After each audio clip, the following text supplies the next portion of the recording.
that fool. Hit him, hit him, hit him, hit him, hit him, hit him, hit him, hit him, hit him, hit him, hit him, hit him, hit him, hit him, hit him. Smash him up, watch that move.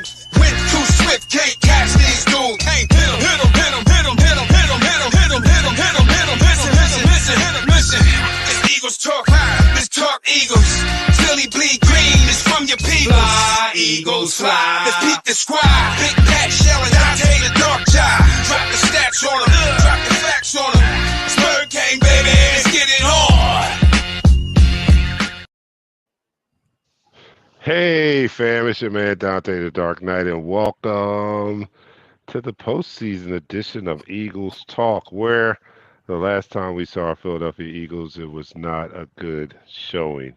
We got bounced right out of the playoffs by the Tampa Bay Buccaneers, but really, who was really not surprised to see what happened? Our Philadelphia Eagles were playing not up to we haven't been playing up to our standard in a while. And that game was just a continuation of the subpar performance that our Philadelphia Eagles have been displaying for the past 7 weeks. So we find ourselves on the outside looking in. And upon further review, we're going to check out and go over the game. And we'll talk a little bit about what the future holds for this team, especially the head coach, Nick Sirianni. I want to get you guys' opinion.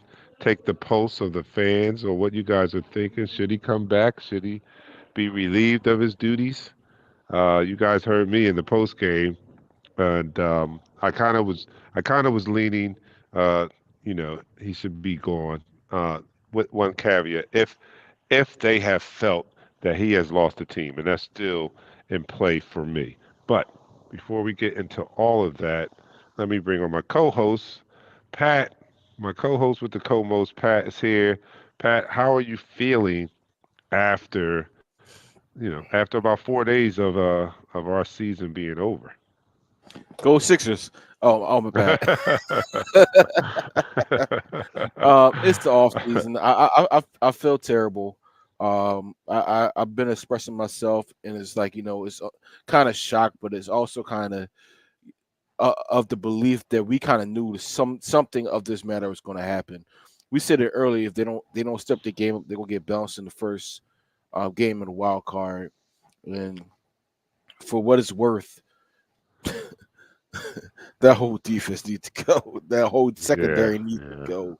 Defensive backs go. We could talk about it in the first quarter, but it's just I'm better now. I'm better today than I was yesterday, and tomorrow I'll be better than I was today. How about that? All right. Okay. With that being said, let's get into this discussion here. You are listening to Eagles Talk, the most unique Eagles coverage show around us by Eagles fans for Eagles fans. And here on Eagles Talk, we like to talk about our favorite football team. That is our Philadelphia Eagles. We do so in such a relaxed manner that we enjoy our favorite adult beverage in the form of shots. Any beverage that you drink as an adult is considered an adult beverage. I don't drink anymore, so I don't even have a beverage, period. I'm at my daughter's volleyball practice, so I don't have a beverage. So, but Pat, what are you doing? What are you partaking in tonight? I was going to bring the Blatons downstairs, but it's not. They're not worth it right now. Go back to some tequila. All right, so Pat is going to be taking a shot of his trusty old tequila. You guys out there, let me know what you are partaking in tonight. What are you using to help get over our Philadelphia Eagles being bounced in the wild card round? Let me know in the chat room. So here it is to our Philadelphia Eagles. And how about this? Let's do it to one Jason Kelsey, because he may not be, that might have been the last game we've ever seen Jason Kelsey played for the Philadelphia Eagles. So let's raise our glasses in honor of him. So here we are to Jason Kelsey, down the hatch. 3, 2, 1. You're now listening to All right, first quarter. Let me bring in our third co-host, and that is you guys that are in the chat room who are following us tonight. We thank you so much for the support and for following us. And guess what? Lo and behold, the first person in the chat room tonight is JT. JT made it. JT, you finally made it in the off season. And not only did he make it on YouTube, and let me just remind you, if you're following on YouTube, make sure you hit the subscribe and like button on YouTube. And for those that are following on Facebook, go on over to YouTube. Take about 15, 20 seconds and go over to YouTube and hit the subscribe button. We're trying to get our subscribers up. So go over to YouTube. You can still follow on Facebook, but go over to YouTube and show us some love.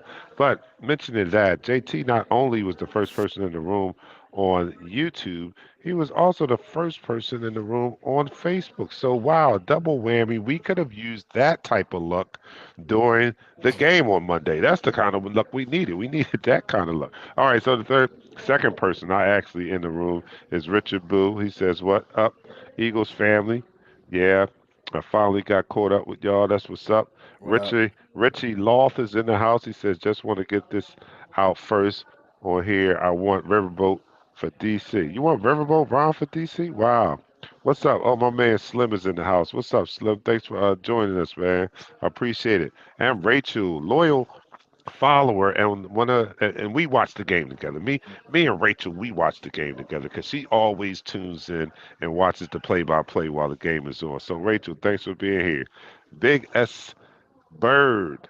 It sucks to be an Eagles fan right now. I'm not sure how our future looks like now. No, it doesn't. Yeah, I think we can definitely bounce back to a Super Bowl contender type level with a couple of moves, and one of those moves are going to involve coaches. We know at least two coaches are going to be changed, right? We're going to need a new defensive coordinator and a new offensive coordinator. The question is, do we need to find a new head coach? Now, Mhm. everybody let me know in the chat room, what do you think? Should Nick Sirianni get a chance to come back and right the ship? Should he get a chance to come back and redeem himself? We know what his resume holds, right? He's been here 3 years. He's been in the playoffs for all three of those years. Last year, leading this team to a Super Bowl appearance, just coming up a half short of winning a Super Bowl, and then this year returning to the playoffs for his third consecutive year, albeit it was probably the biggest collapse in Eagles history. As far as I can remember, this has been the biggest collapse that I've ever witnessed the Eagles had. And I say that because this team was 10-1, right? And I know that it wasn't a dominant 10-1, but it Mhm. was 10-1 nevertheless.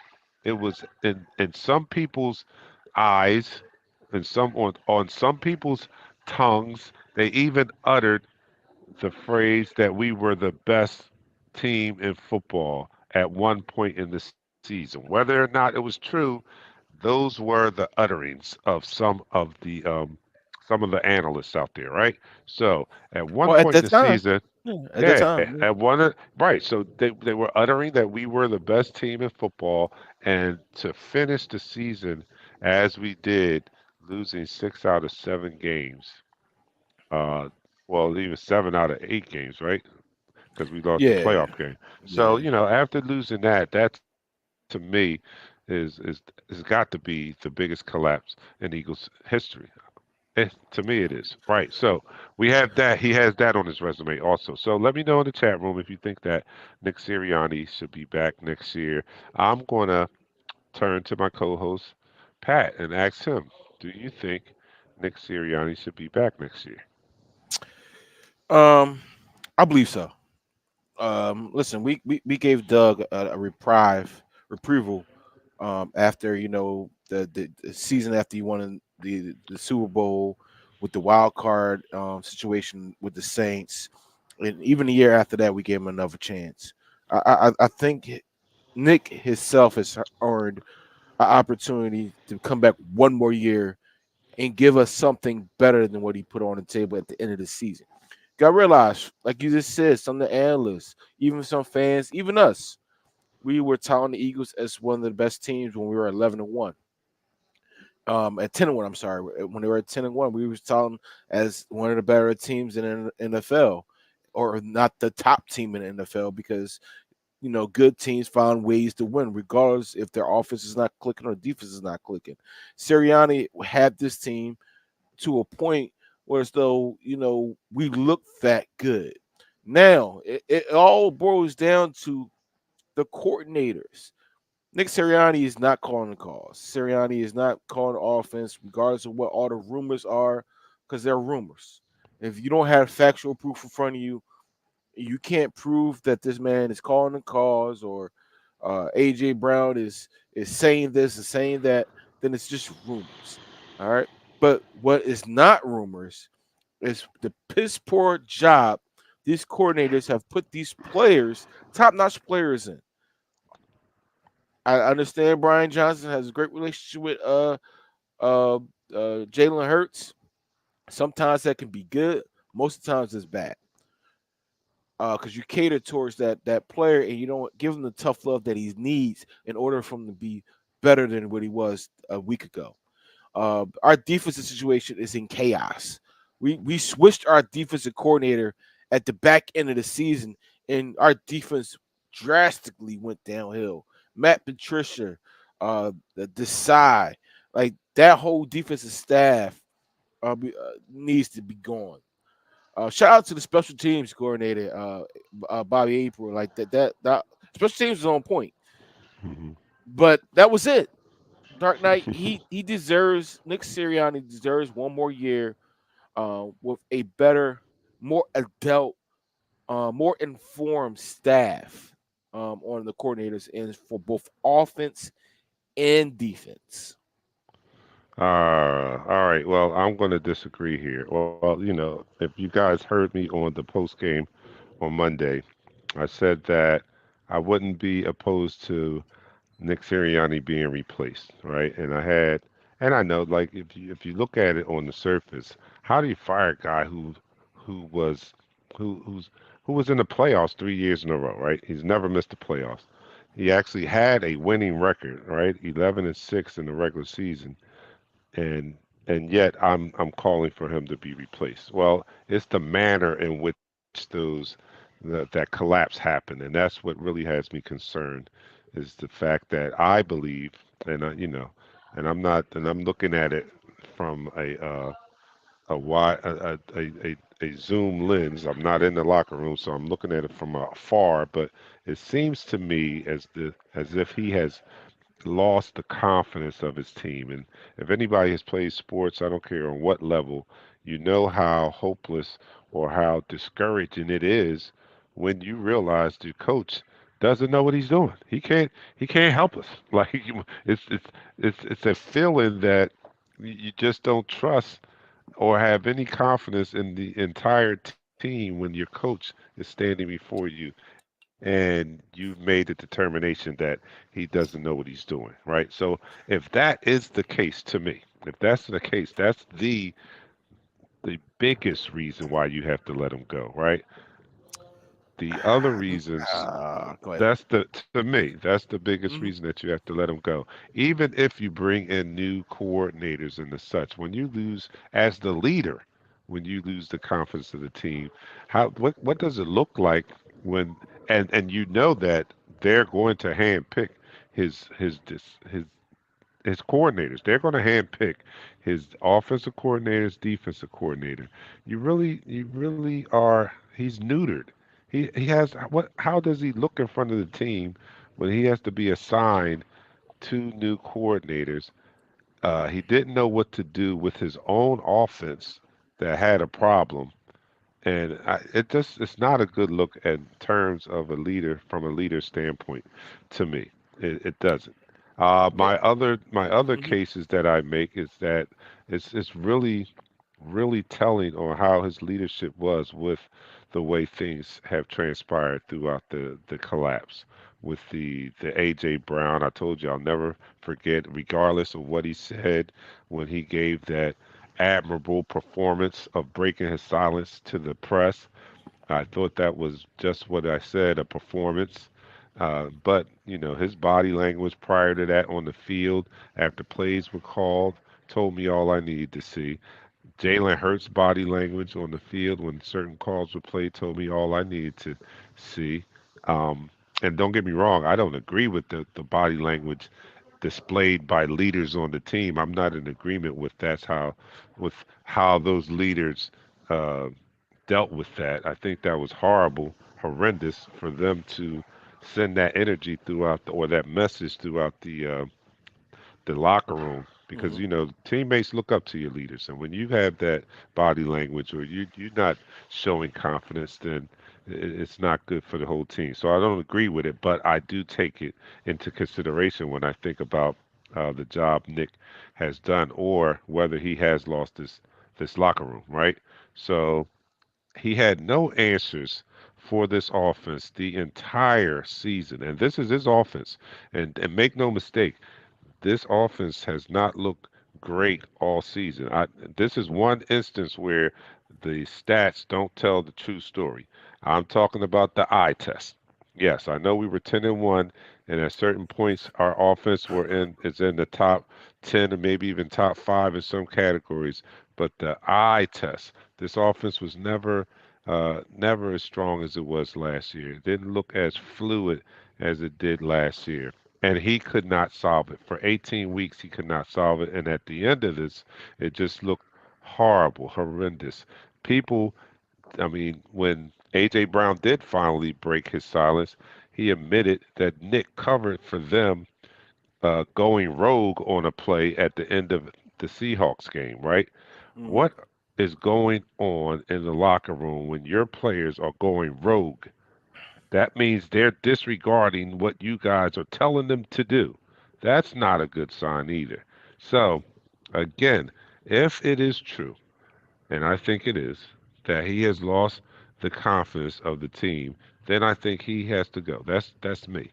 And my other reason, my biggest one, right, is because I feel as though in the NFL, the window of opportunity is not open for very long, and I think that we still have a window of opportunity for this team to compete for a Super Bowl. And while we have that window available, we need to seize the moment and go out. There are some very good names out on the head coaching market right now. We can. This doesn't have to be a rebuild. This could be exhilarating. This could be exciting with a new coach, Nah. a new man in the building who's not allowing his team to run rogue and run their own plays and then cover up for them. And this thing could be straightened out very Mm. quickly. So that's just my take on it. You guys let So me know in the chat room. What do you think? yeah, I appreciate that take, and I understand that take, and I totally have one side that kind of agrees with you, but then I go look at the west side of Pennsylvania, and I look at Mike Tomlin, what he has done with the Pittsburgh Steelers. Never had a losing record. He has never had a losing record. He had a team just like our team, Dark Knight, that was 11-0. Then they proceeded to lose the rest of the games. Correct? No, And did that team was not that team. Even at 11-0, if you recall, and I recall that season, even at 11-0, no one was considering that team the number one team in the league, no, and no, that's no. the You difference. they None were of considering Dark Knight. But nobody before you go far with was that, calling it. before you go farther with that, at 11-0, they had them in the rankings, as the number one team in the NFL at one point. Did they really consider with the whole mind and body and soul and say, "Oh, this team has to make it being the best team"? Probably not. They went with the No, record. So, with that being said, again, Mike Tomlin has led a Pittsburgh Steelers team for the past 17 years to winning or tie records. Eh, We continue to do this coaching carousel with these coaches. Listen, at one point, yes, I kind of agree with getting rid of Doug Peterson because he was getting stale. He's about to promote somebody to a defensive coordinator or offensive coordinator that had no business being in those positions. I agree with that. Andy Reid started to get, you know what? He started promoting offensive line coaches to defensive coordinators. I agree with that firing. But now we're in a premium position where there are a lot of different coordinators that want to come to this team. And what they're doing is not pre putting players coordinators in these positions. Howie and Nick are putting coordinators together to put on the table to bring out the best with the players they're going to add to this roster. Well, what They're I'm not hearing is that this procedure is very eerily similar to when Doug Peterson. They're going to have a meeting with Nick, and from what I'm hearing, he's going to be allowed to present what his plan is to turn this team around and get him back on the right track. Certain similar to what they did with Doug Peterson, It, and it is I'm it is and similar.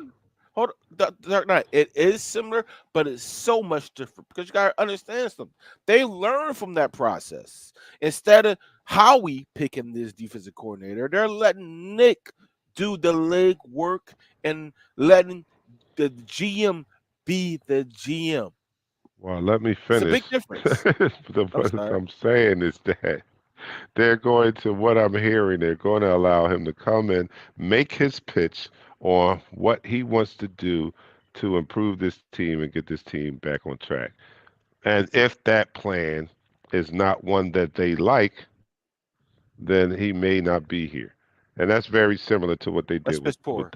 with Doug That's Peterson, piss poor. right? So what you're saying is hoping like that's the key. Like we do need Howie to stay in a GM's role and allow coaches to coach and not neuter them when they come in. Allow them to keep their jewels intact when they come in the door and be coaches. We definitely need that. We need that bad. We need that bad. But I don't know. I don't know if that's a given. I don't know if Howie is ready to give up full control. And for the coaches that I think would be a great fit for this team, men out there, I don't know. It's on the only way we have a possibility of having them as our coach is if Howie changes his philosophy on trying to control the coach. Because none of these guys that I have on my radar are going to go for that. They're not even going to want to interview if they Listen, believe that they're not going to be given we full autonomy over their coach over the um, ability to coach their team. That's the philosophy here, Dark Knight. We that's what we have to deal with. It's nothing we can do to change that. That's a philosophy. At right now, at with a coach with a 66% win percentage, all right, you're gonna get rid of a coach that has went to a playoff every single year, that has increasingly been better each year into this year. You know, and the thing about it is that we lost a whole coaching staff. So yes, we're gonna look drastic. We we define the odds. Believe it or not, we have defined the odds as a Super Bowl losing team to get to where we were. A lot of those teams that lose in that big game, they don't make it. They don't make it close to the playoffs the next year, right? We have to find those odds. And yes, some blame has to be put on the head coach. Shoot, a lot of blame has to be put on the head coach. But also, it boils down to what are these coordinators doing? What is the philosophy? Why the hell is Matt Patricia not blitzing Baker Mayfield every single damn down? Why we don't have a middle crossing route when they send in a blitz 95% of the time? Right, They right. blitz Those are six, they blitzed seven players one time, and we didn't have a middle, we didn't have a single middle route. A and see that's single middle route. to me that's That- why he has to go. That's his offense. That's That's why he the has to go. coordinator. You turned No, it's over his the reins. offense. It's his office, yes. And what I was telling you before the show was like when we saw our offense in the year prior to, we had multiple middle routes. We had Dallas Goddard multiple screens to the middle. That was successful. That was a successful play. I haven't seen that play since week one. And that's why he got to go. I mean, don't get me wrong, Brian Johnson definitely That's got to go with that's him. the But when you coordinators. are the That's the yeah, but when you're the coordinators. head coach, though, Pat. So you're telling me, as a head coach, you see it's your offense. You see your offensive coordinator not designing any plays across the middle for the zero blitz. You're not going to walk in the room and say, "Look, I've been looking at this. I think we need to throw this in here because He's not. they've been when they go." The coach, you as the head coach, are not going to go to your OC and say that to them. That's what. That's the Listen, biggest of course, letdown. He's of course, I supposed to would be say the that. head coach, Of a course, head I would coach. say that. Of course, I would say that. And yes, this game actually they had a few crossing routes to Devontae that were successful. They had a few routes that was open in the middle, but in crucial situations that reverted back. Brian Johnson, who's the offensive coordinator, who's calling the plays, reverted back to being a rookie offensive coordinator and not understanding what you have to All right, do let's to beat the let me blitz. let me see if I can reframe it this way. Do you think that Andy Reid sees Brian Johnson not utilizing the plays that he thinks will work, would sit there and allow him to continue to do that? Do That you has to happen, all think right. Bill Belichick would see Nope. his offensive coordinator not Yes, utilizing yes. plays that he knows is He's the wrong going? coach. Yeah, He's the but wrong do coach. you Bill think? Belichick, he's the wrong coach. Andy You Reid. Now think that's a good thing. That's a good barometer to see that's what I a would good one do. because he's an Not offensive Bill minded Belichick. coach. Yeah. But let's all right, but he's off on mine. All right, maybe I chose the wrong one. But the point I'm making is the the head coach seeing that there's something wrong with the offense, especially a offensive minded head coach whose offense they're running is not going to come and correct his OC. That's a big problem for me. And for him not to do that, that's a big problem for me. And then for the players, his star players, and this offense, which were filled with Pro Bowl players, to look as anemic as it looked, that's a problem.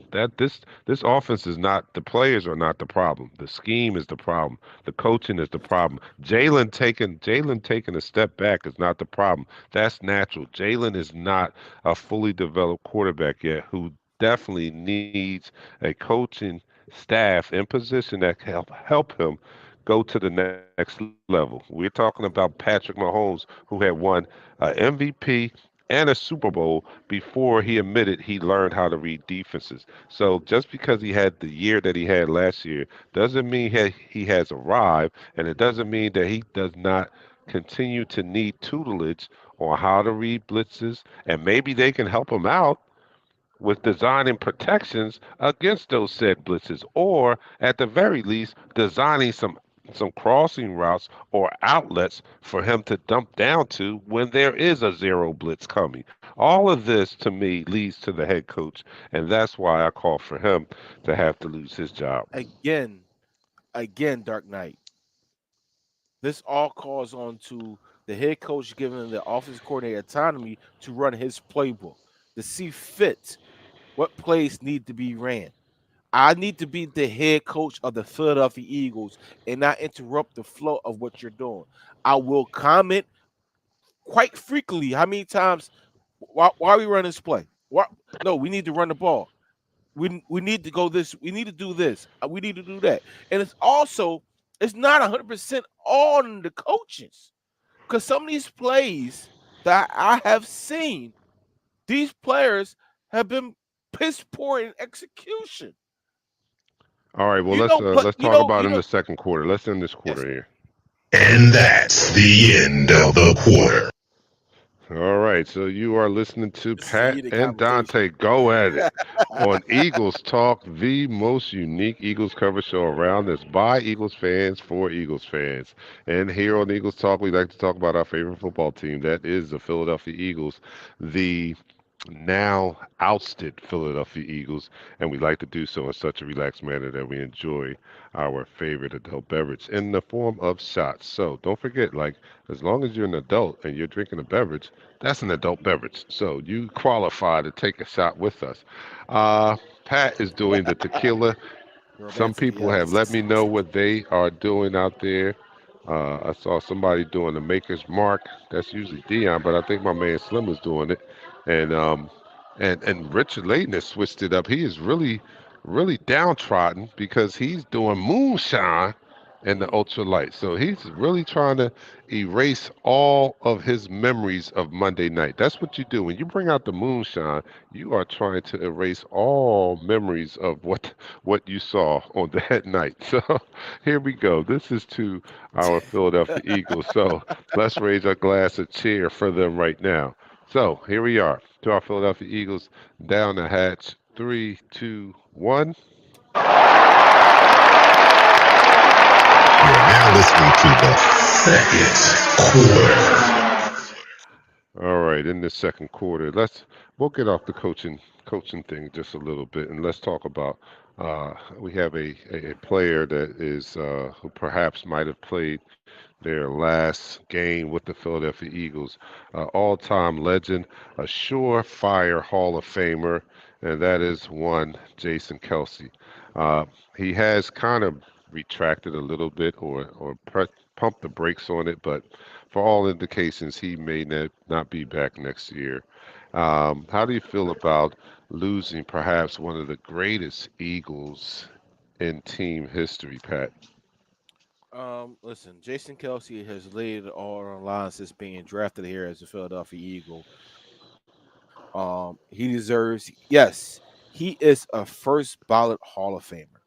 13 seasons, all with the Eagles, six first team All Pros, 7-time Pro Bowler, and a 2017 Super Bowl championship. He has been the epitome of what a Philadelphia Eagle is. We love Brian Dawkins for his grit, for his love, for his passion. Jason Kelsey is up there with him for his grit, for his passion, for his dedication. Remember, when we draft him, they say he's too small to play the center position, but yet he has become one of the best centers this game has ever seen. Able to change the game at the center position is remarkable. Being a puller, getting out in front of the running back and leading the way for our stables year in and year out has changed the game of football. Jason Kelsey, listen, man, from Eagles Talk, from myself, from my family, we salute you. We appreciate you. I will want you to get one more year, but definitely will understand if you were to retire. I hate that you had to go out like this. Uh, but Dark Knight, man, listen, Jason Kelsey is up there on the Mount Rushmore of Philadelphia Eagles. I don't care what anybody say, he's up there, and I appreciate everything he has done in his value on the Philadelphia Eagles.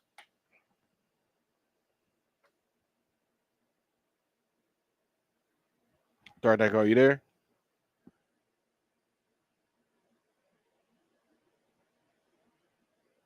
So I think we had a little outage on Dark Knight. That jersey number 62. The minute that he say he's physically retiring, the minute that he say he's physically retiring, that jersey definitely does need to be retired, hanged in the wrappers, and just call it a outstanding career. Uh, as a fan of this beloved Philadelphia Eagles team, I wish we can give him the city one more championship and gave Kelsey one more championship. Um, but you know what? If he does come back for one more year, I do need him to take a little bit more of a stance to be a stopgap. All right, I'm back. Hey, Dark Knight, you good? You want to- oh, oh, oh, Yeah. Well, getting to touch on one of our legends, Jason Kelsey, man. There's not going to be anyone that could replace the heart and soul of this guy. Yes. All time great. He's always, and I think he's right up there, like you said, with B Doc, is one of the favorite all time Eagles already. You know, and definitely, without a doubt, a first ballot Hall of Famer, and he surely will be missed. Now he said that he's going to take a little bit of time, but I'd be shocked if he come back, and especially if I got my way, he's not probably not going to come back because I don't know if he's going to come back to go through another coaching change. So that might be in Sirianni's favor, the Yeah. fact that that Jason has supported him, and and if he holds that little thing over their heads, maybe they will keep him and just give him new coordinators. And don't get me wrong here, I made a strong case to me. I think that he should go, but if they choose to keep him, if they, because they're seeing it from a lot closer than me. So if they take the pulse of the team and they think that or they believe that he still has the confidence of the team and just needs new coordinators, then I'm all for him giving it another shot. I may not totally agree with it, but if that is the case, if he hasn't lost the team, then we got a shot. I believe that. If he hasn't lost the team, then we do have a shot by just replacing the coordinators. But if he has lost the team, it doesn't matter who you replace the coordinators with. I don't think it's going to work. Yeah, I mean, listen, I agree with that. If he lost the team, which I don't think he did lose the team, I think the confidence within the coordinators and their philosophy helped with the decline of our defense and the offense confidence. Because the offensive players preach to the offensive coordinator to give more middle routes. Do you know what Jalen Hurts passer QBI passing percentage is when throwing across the middle intermediate? No, what is it? 158.2, which is a perfect quarterback rating. Oh, Hurts. Jalen Hurts. Okay, all You right. know I thought you, you you said you you know how many times we have thrown over the middle in the last 7 weeks? how many? 7. Yeah, that's the problem. That's That's the pitiful. problem. That is a problem. We need an adult offensive coordinator that would say, Nick, we are going middle. I don't want to interruptions. We're going middle. We're going freaking. Swifty had a 9-yard rush, the first offensive play of the game. You know how many carries he had that whole game? How many? How many? Swift had 10 total carries. That's ridiculous. That's what I'm talking about. His But first you know, play was 9 yards. don't get me wrong. Nobody on here, I don't think there's anybody on here that is going to defend Brian Johnson and the job he's done. No, Nobody. not As a matter of none fact, of us. his collapse might even be. I don't know if it's bigger than the Eagles because I think that the offense has been struggling all year. But his collapse might be up there with the Eagles, right? Because Mhm. we're talking about 8 weeks ago, this guy was on people's short list for interviewing for a head coaching job. Believe it or not, he still People is. had him on the short list for head coaching positions, Hmm. right? And and in a matter of 8 weeks, he's going from that to possibly being, well, most likely being unemployed. So he's had a very big collapse himself. Um, so Brian Johnson is not escaping any type of blame here. As a matter of fact, he may be paying the ultimate price for his inability to lead this team down the field and put up points consistently, and ignoring the most obvious, like giving the ball to DeAndre Swift. It's just The play calling was so it was so kindergartenish. It was Elementary. so Yeah. kindergartenish to me. Like I can't believe what I was seeing in that game on Monday, and not just that game, but that game on Monday, particularly with the blitz coming all the time and not having an outlet for Jalen, not having the adequate pass protection for Jalen. That to me, that's just unacceptable, man. Unacceptable. I agree with that. Shoot. Brian Johnson did interview today. I was looking forward who he interviewed for. It says he had an interview for the Atlanta Falcons, so he's still in play for these different teams because they think he has qualities to be a head coach. Um, that's but you know what, Dark Knight. The thing I've noticed with our successful Eagles team, we end up losing our head coaches. It's no more. I mean, our coordinators. It's no more retaining our coordinators for the long run and creating a dynasty. We don't have these guys that want to create a legacy for themselves. We want these guys flash in the pan. They want to be okay with us and be good or bad with as a head coach somewhere else and be out of the league. Um, I truly, and I'm gonna say this, I truly think Brian Johnson wasn't the right person for the job. I truly think Desai You was in think the he right was? was not. Oh, I okay. I All right. truly I'm about to say, think wait a minute. uh we had the person in the room in Denard for the next defensive coordinator. You know what he's done with the Baltimore Ravens? He has turned the Baltimore Ravens defensive backs into one of the best defensive back team in the NFL. Yeah, He was primed to do that with yeah. us.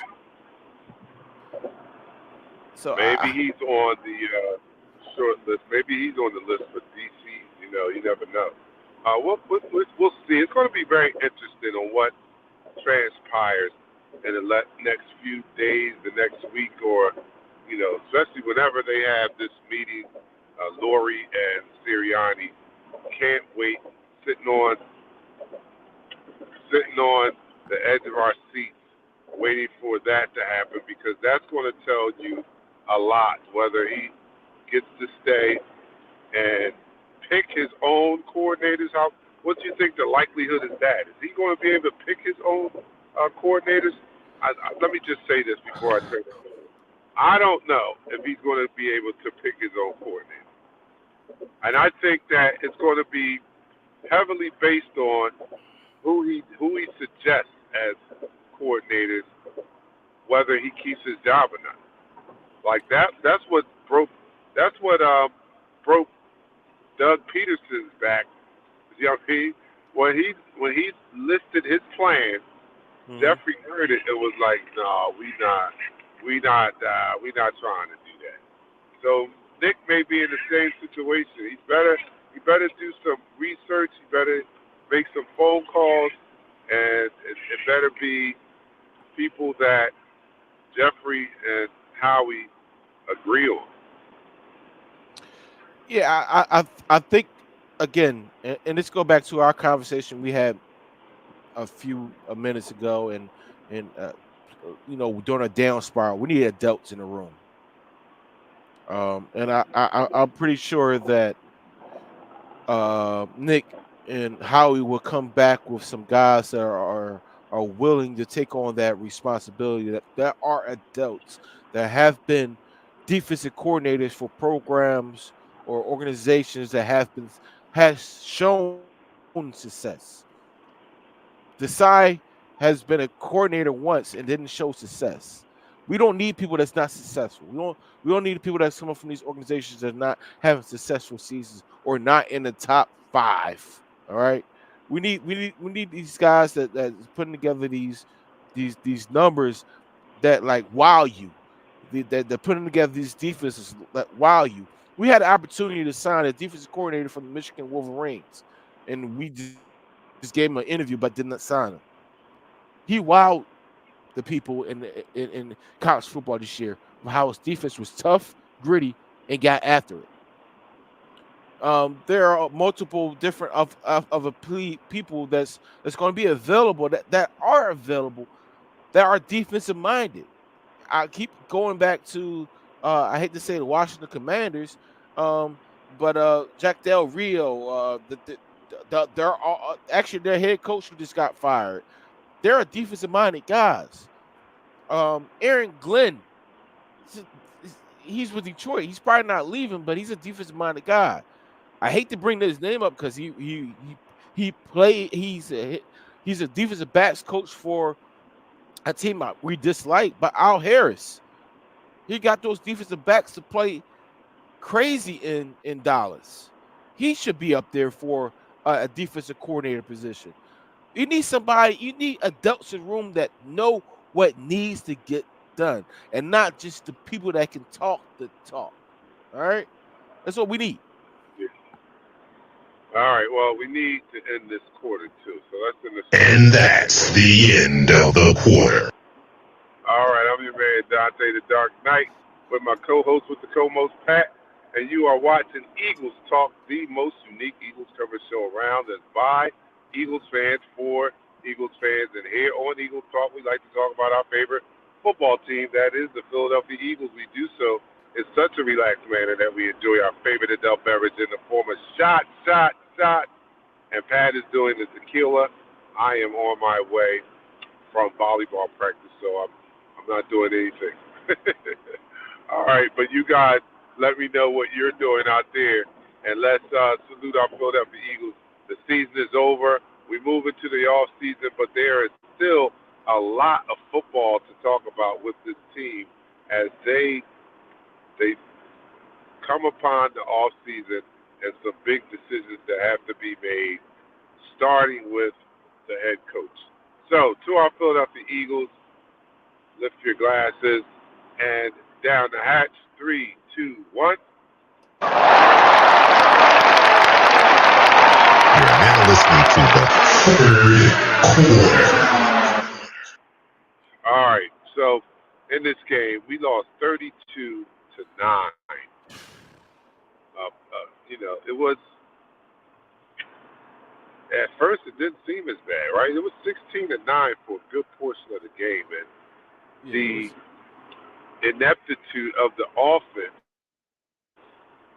kept it from being any closer because they had opportunity after opportunity to put some points on the board, and they failed to do so every single time they possessed the ball. And it was so frustrating to watch as Todd Bowles' team continually dialed up the blitz and came after Jalen, and there was no answer for it, not at all, not at any time of the game did they have an answer for the blitz that Todd Bowles unleashed on the Eagles, and that was discouraging. It was beyond discouraging. It was I was angry. I was angry seeing this happen time and time again, and we not changed anything we were doing. We changed nothing that we were doing. There was zero adjustments. Zero. Explain that to me, Pat. I can't. Dark Knight, I really can't. Listen, when Desai was our defensive coordinator, he did make adjustments in the second half. I have to say that about Desai. Matt Patricia, he stuck to his guns. I don't know if it was the players who were just. I mean, I always put things on the players because the players do have to make plays. You have to that long touchdown to Trey Palmer. Brad must make that tackle. He must make that tackle. I saw Rick Lewis on the viewing with the Mannings, and he's like, "What the heck are they doing? These guys do not want to tackle. These guys do not want to do the grit work and break down and make a physical tackle." And you know what I hate to say is we used to say is always Burnett, Derek Burnett. That was always Bradbury. It's always him getting exposed. I saw BJ King put up a thing about Jordan Malata. Jordan Malata held his own for a little bit, but you can't hold your own when you got 6 and 7 guys blitzing and 4 of the guys are coming to your side. You can't hold your own to that. You got to make quick Right. throws. There's no adjustments. And that is speaking about the offensive coordinator making those particular adjustments because the head coach, when he takes away his reins of being a caller of plays, he has other duties and jobs he must do. It's up to the offensive coordinator to get with his guys and make the proper adjustments to see that Todd Bowles is not going to rest on blitzing, more than 6 guys. Man, they blitz at one point they blitz 8 guys. This is what I'm talking about. That's why it's inexcusable to me on the coaching job that was done, man. And we watched this debacle go down for 7 weeks, 8 weeks. I forget how many weeks, but 7 it was weeks. 7 weeks. It was horrible. It was horrible to watch. Horrible to watch this team just implode over those 7 weeks. And make no mistake, I don't think the fan base as a whole had too much confidence in the Eagles going into Monday night. I mean, we said we did, but I think it was all manufactured. We manufactured enthusiasm, hoping that we wouldn't see what we saw. We were hoping that our eyes was lying to us. We were Listen, man, hoping that we wouldn't see what we saw the previous 6 weeks on Monday night, and that wasn't the case. We saw exactly what we saw the previous 6 weeks on Monday night. I was hoping in the second half that they would take advantage of how deep those corners are playing. Listen, Devontae Smith had 148 receiving yards, but that's pretty much it. All right, the middle of the field was continuously wide open. It's been wide open this whole 7 week span. And it's not a thing about breaking the Eagles and what they want to do. It's what this offensive coordinator is able to put out there on the product. Then it goes on to the players. We cannot not excuse these players. You know this playbook, Jalen. You hear this call being called. It's your opportunity to make an audible and change the call. We have multiple quarterbacks who are what we call the prototypical quarterback in the NFL, in a league. Period. That makes these different checks because they understand that this call is not going to work. Wow. When Devontae got injured, right, Dark Knight, we knew Wow. that wasn't going to. As a fan base, we knew that was going to work. As a quarterback, you should knew that was going to work. You Yeah. have to take some responsibility yourself. We're putting it on the coaches constantly and constantly over and over and over again. But if I best believe if Aaron Rodgers was here, and I hate to do this because I like Jalen, best believe if Aaron Rodgers was here as our quarterback and that call came in, he would have called it. Came to the line, looked at the linebackers, changed the call immediately. Best believe into a better play, into a safer play. He would have saw that Todd Bowles is playing 8 people. He would change the play and change the routes. We've seen it. We haven't seen this with our offense or our quarterback, who have said to a receiver, zebra, white lion, tiger, changing the Yeah. routes at the line. You have that Right. ability to do that. You don't have to run the play that's called because it's going to be unsuccessful. So some of this does fall on the players. We saw it with Well, Donovan. Donovan changed the whole route concept of a play, of a pattern for yeah, receivers. I get that, right? But I mean, every once in a while, taking it into your own hands, I don't mind that. But it's not it's not Jalen Hurts' job to be It the is. offensive coordinator on all that the play caller was so bad. It wasn't one call that you could overturn. You need to call.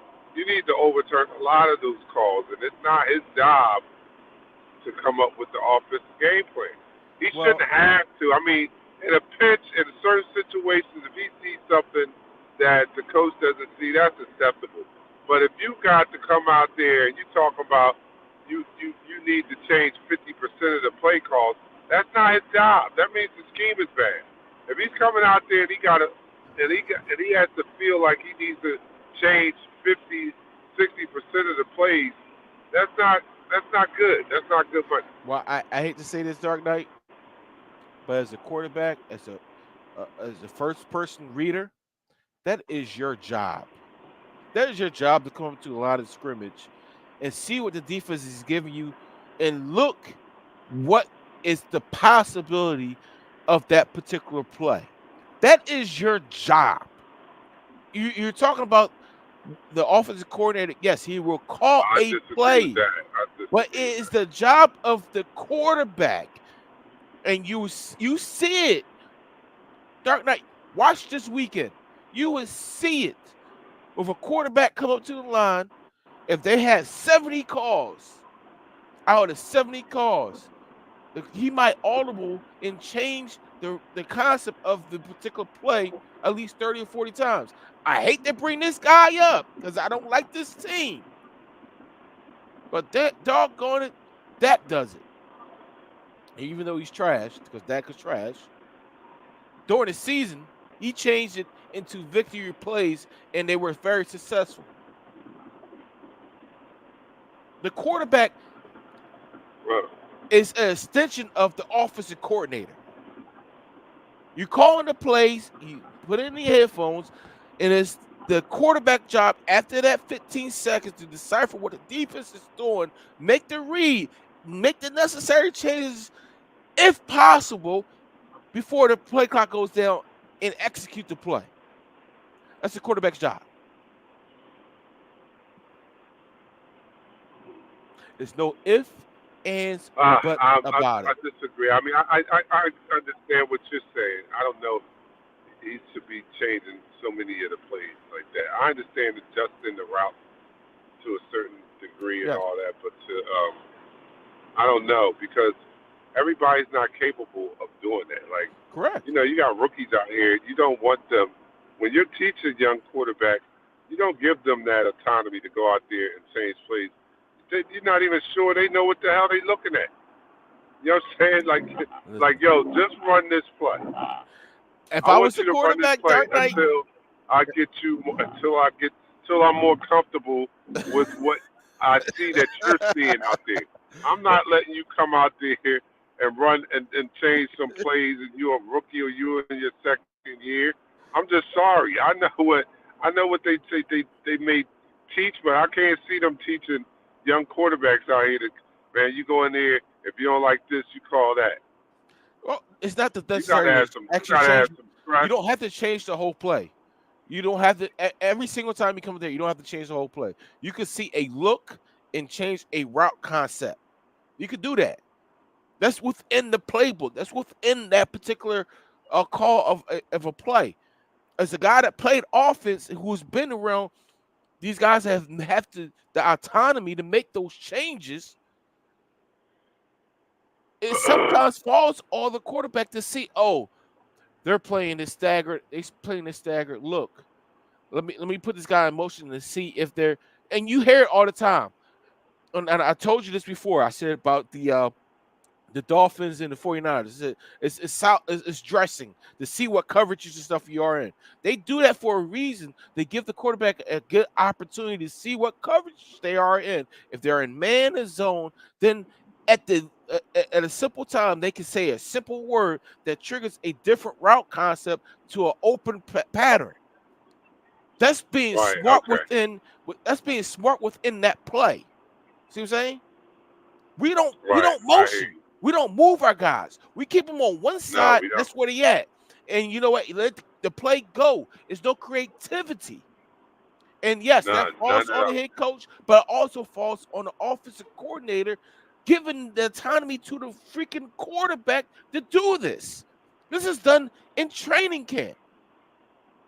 This is done in training camp because our skill set is beyond the teams we are playing.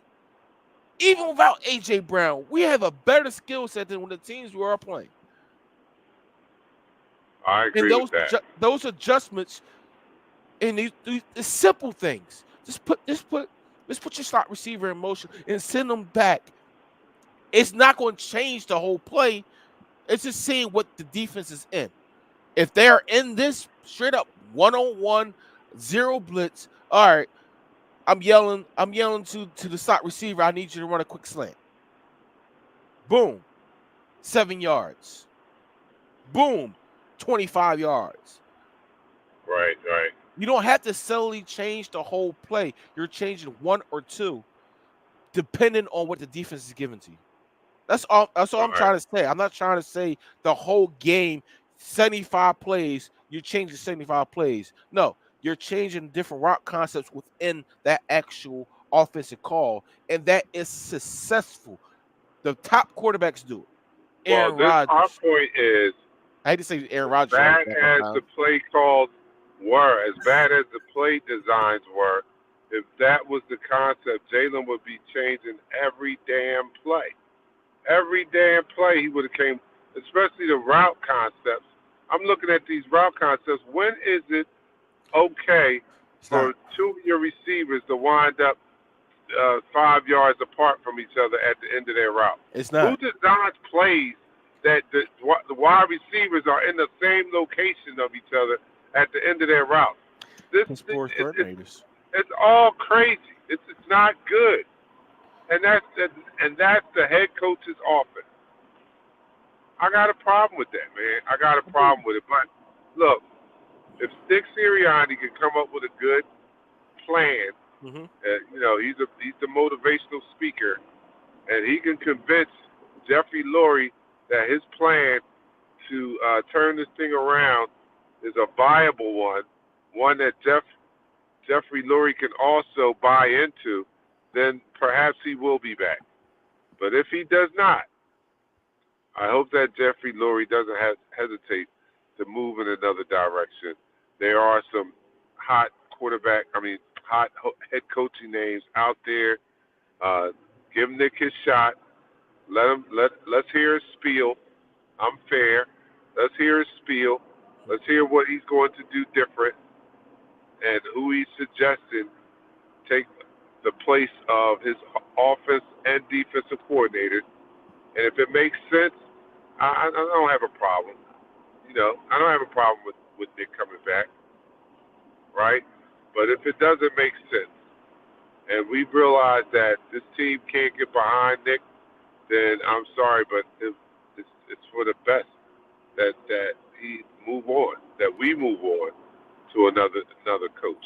Yeah, I So, mean, I agree with that. If they're not behind what this head coach is putting out there, yes, I agree with that. I mean, we have the defensive rookie of the year in Jalen Carter, but we don't have anything behind that. We don't have no linebackers, and that's a big thing. We're losing all three linebackers: Zach Cunningham, Shaq Leonard, Nicholas Morrow, who sucked. All right. some of them we can't lose. I don't care. I don't care that we lose. We're losing Fletcher Cox, Brandon Graham, Justin Evans. I mean, believe it or not, for a friendly price for $250,000, a veteran minimum of 750, I'll bring these guys back because they help the rookies, right?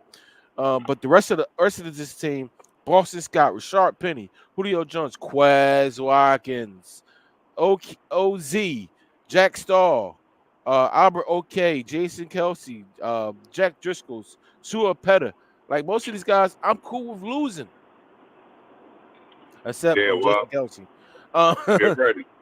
All I right, that's know, I going to be know. it for us, man. We're going to get out of here. It's 8:30. We're on here an hour. You guys enjoy what you can of the rest of the football playoffs. I'm not happy that our Eagles are not in it, but I Not even am going close, to man. attempt to enjoy the divisional round of football this week. There are some good matchups. Detroit takes on Tampa Bay. I think I got Detroit. I got Detroit. Green Bay and San Fran. Does it seem like the NFC is the weaker conference this year? NFC is. All We had right, the better okay. records, So, but we sit on the sideline on the couch drinking. well, not the drinking East. I'm talking about the NFC period, like versus what we see on the AFC. I Nah, think our I don't our think so. toughest. I think our toughest team is the 49ers. But I think they have better teams over there on the AFC side. I think Buffalo has a chance to do something. Kansas City, Buffalo's a though pretender, man. their offense is not where it was last year, their defense is not where it was last year either.